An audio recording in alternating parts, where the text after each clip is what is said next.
ಮೊಹಿಂಜೋದಾರನೋ ಹರಪ್ಪನೋ ಆ ಕಾಲದವಳು ಅಂತ ಅನ್ಸ್ಬಿಡತ್ತೆ ಒಂದೊಂದ್ಸಲ. ಎಲ್ರಿಗೂ ನಮಸ್ಕಾರ. ತುಂಬ ಖುಷಿಯಾಗುತ್ತೆ ಈ ಥರ ಒಟ್ಟಿಗೆ ಎಲ್ಲರೂ ನೋಡೋದಕ್ಕೆ. First of all thank you ಬಂದಿದ್ದಕ್ಕೆ. ಆ್ಯಂಡ್ ಈ ವಿಕಲ್ಪ ಸಿನಿಮಾ ಏನಿದೆ, it is a beautiful story. Actually Prithvi ಅವರು ನನಗೆ ಸ್ಟೋರಿ ನರೇಟ್ ಮಾಡೋಕ್ಕೆ ಬಂದಾಗ he gave me a detailed picture, ಹೇಗಾಗುತ್ತೆ, ಯಾವ ಥರ ಬರುತ್ತೆ ಅಂತ. And again second time meet ಮಾಡಿದಾಗ he was very very sure. And ಅವ್ರಿಗೆ ಏನು ಬೇಕು ಅನ್ನೋದು ಅವ್ರಿಗೆ ಎಷ್ಟು ಮಟ್ಟಿಗೆ ಚೆನ್ನಾಗಿ ಗೊತ್ತಿತ್ತು ಅಂದರೆ ಹಿ ವಾಸ್ ವೆರಿ ಪರ್ಟಿಕ್ಯುಲರ್ ದಟ್ ಇದನ್ನು ಹೀಗೆ ಹೇಳಬೇಕು, ಈ ವರ್ಡನ್ನ ಇದೇ ಥರ ಪ್ರೊನೌನ್ಸ್ ಮಾಡಬೇಕು ಅನ್ನೋದನ್ನು ಕೂಡ ಅವ್ರು ಅಷ್ಟು ಚೆನ್ನಾಗಿ ಏನು ಹೇಳೋದು ಶಿಕ್ಷಣ ಕೊಟ್ಟರು ಅಂತ ಹೇಳಬಹುದು.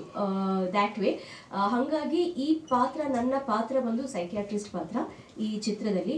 ನನಗೆ ಒಂಥರದಲ್ಲಿ ಕ್ವೈಟ್ ಅ ಚಾಲೆಂಜಿಂಗ್ ರೋಲ್ ಅಂತ ಹೇಳಬಹುದು. ಯಾಕಂದರೆ ಮೊದಲನೇ ಸಾರಿ ಈ ಥರದ್ದು ಒಂದು ಪಾತ್ರ, ಈ ಥರ ಒಂದು ಲ್ಯಾಂಗ್ವೇಜಲ್ಲಿ ಡೈಲಾಗ್ ಹೇಳೋ ಥರ ಅಲ್ಲದೆ ಇದ್ರೂ ತುಂಬ ಒಂಥರ ವೆರಿ ಕ್ಯಾಶುವಲಿ ಹೇಗೆ ಡಾಕ್ಟರ್ಸ್ ಮಾತಾಡ್ತಾರೆ ಅದೇ ಥರನೇ ಬೇಕು ಅಂತ ತುಂಬ ಪರ್ಟಿಕ್ಯುಲರ್ ಆಗಿ ಅವರು ನನಗೆ ಹೇಳ್ಕೊಟ್ಟಿದ್ರು. ಸೊ ಹಾಗಾಗಿ I am very glad. Thank you ನನಗೆ ಈ ಪಾತ್ರನ ಕೊಟ್ಟಿದ್ದಕ್ಕೆ.